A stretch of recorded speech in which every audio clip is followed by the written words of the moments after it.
What's going on, boys and girls, and welcome back to Project Zangetsu.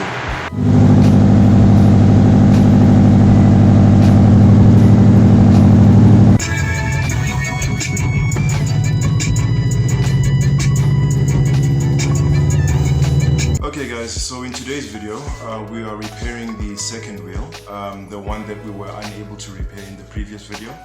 So we're going to an actual wheel repair collision workshop to have the job done. I was able to negotiate a very reasonable price for it, and as you guys remember, the wheel itself was buckled because of a pothole that I hit at some point on my way to work, and it took me a while to be able to repair it before the air started escaping from the tire.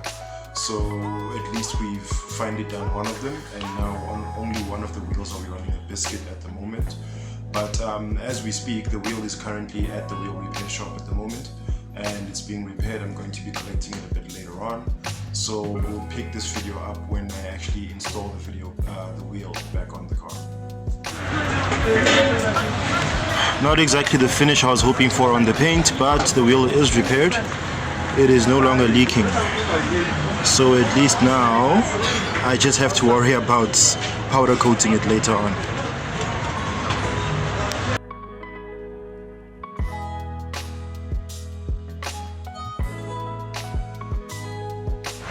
So there's the finished product, ladies and gentlemen.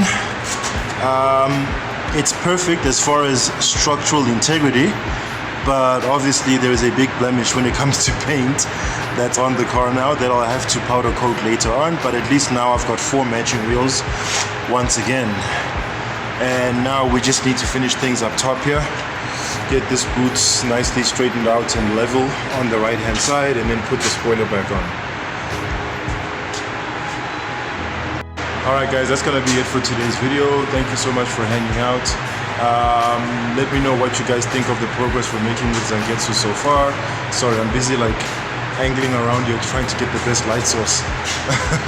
So yeah, that's gonna be it guys. I'm actually on my way to a car meet right now. That's gonna be the following video after this one. Apologies for the lack of footage on this one. My phone died on me at some point, so I couldn't get any shots of the workshop or the work itself being done or anything like that, or the wheel being put on. I did the best I could. I do apologize for that. I did charge it though before the car meet, so I'm hoping I can give you guys a much better showing for that. So as usual guys, if you enjoyed this video, please click on the thumbs up icon to leave us a like, and if you'd like to see more from Project Zangetsu, please go ahead and click subscribe, and be sure to hit that bell icon so you are notified each and every time I drop new content on this here channel. I have been Zulu Too Much Lango, and as usual, please take care of each other, stay awesome, and keep the dream alive. Peace.